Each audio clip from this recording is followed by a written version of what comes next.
What's up, good people? My name is AJ and you are watching Straight Talks. The video today is going to be about why I'm so excited for the financial planning or financial advising industry over the next 5, 10, and 20 years, and why you should be too. The industry is in a great place for new people for several reasons, and I'm going to talk through those and also share firsthand how I see those reasons affecting my career right now and in the future. If you enjoy this video or any of the other content on the channel, I'll ask that you like this one and subscribe to the channel. Both of those things help me out. I'm really enjoying making these recently, and I appreciate some of the likes and comments and subscribers I've gotten here. Now let's get into this one.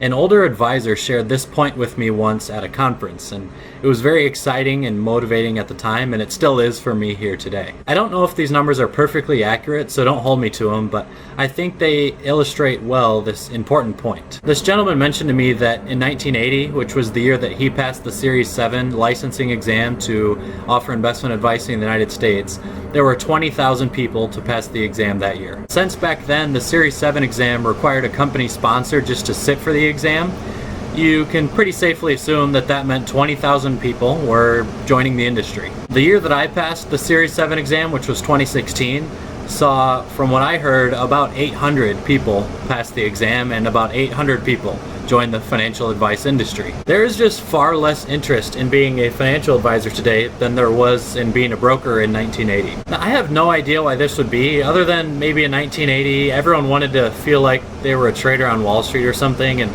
since then, that public interest has basically fallen off. Whatever the reason, it presents a great deal of opportunity for new people getting into the industry today. One industry research firm, Cerulli, estimates that about 40% of the currently registered 310,000 or so financial advisors in the United States, representing about $8 trillion of assets under management, are going to retire in the next 10 years. Because of this trend, various firms are actively looking to hire and retain young financial advisors. Whether it be other financial advisors buying out those retiring advisors, or like private equity deals where they're consolidating practices into one larger practice, they're going to need new advisors to service all of the clients. This dynamic presents a far more favorable working environment than this job did in 1980. All of the senior advisors and managers that used to be advisors in the firm that I work at now started in the business by cold calling. And the structure that a lot of them talk about coming up through was that they had to bring on 12 clients in their first 90 days after being appointed with the firm, or they were fired. Not only would this be a difficult and stressful work environment, certainly, it just doesn't, to me, seem like it would be all that fulfilling of a job. Nowadays that those advisors are retiring, many practices are hiring capable younger advisors to service that existing book of business, which requires far less to no cold calling. Say if you're watching this video and you want to be one of those young and capable financial advisors 5 years from now to take advantage of this 10-year trend, you'll need to get licensed and start building experience relatively soon. Of course, there are still some cold calling programs out there, so companies like Morgan Stanley, AXA Financial Advisors, or Northwestern Mutual, if you would even count them on this list, they're happy to hire up hundreds of young and unsuspecting college graduates into a program that they could call their financial representatives and have them cold call all of their family and friends for months, and then spit out 95% of those young college grads who ultimately fail getting enough people to sign up for whatever products those firms are pushing. Assuming you don't want to enter the financial advising industry that way, you'll just need to be a little bit selective about which interviews and ultimately job offers you take. But it seems to me that far more of the industry is in a much more favorable place right now in terms of advisor quality of life. There are thousands of independent advisory practices, or RIAs, that are out there looking to hire now client service personnel and young financial advisors. Now, from what I'm seeing out there, these are typically good paying jobs and also have the possibility to grow later on into great paying jobs, with some middle-level advisors earning $200,000 a year plus. These jobs offer far more flexible hours than many other positions in the finance industry, and you also don't need to move to a major city center, 1,000 miles away from where you grew up, to take one of these jobs if you don't want to.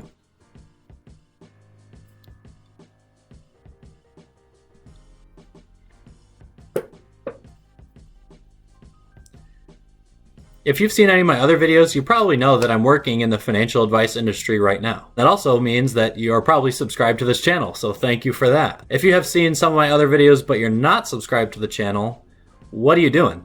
Just please subscribe. But really, my career has been changing because of this trend that I'm mentioning. And this year, 2020, is the first time period that I have significantly started to directly benefit from some older advisors starting to retire. And this momentum is just not slowing down. When I first started and when I was first licensed, I was working with about 20 clients at the time, and a handful of them had been passed to me from a guy who retired from my firm in 2017. And that group of clients has really been a fun group of people to work with. So I've been thankful for that opportunity maybe every day, or at least every week, I guess, that I've thought about this since then. But now this year in the firm that I work, we have an advisor who would like to start transitioning away from his practice. So now I've been listed as the servicing advisor for about 50 new households, which for us just means that I'm the main point of contact for those people. And just for reference, I was working with about 200 households just before this, so it's roughly a 25% increase to the total number of clients that I'm seeing. Now, compensation structures can vary from firm to firm, and I've talked about that, but for me, this was a bit of a pay raise.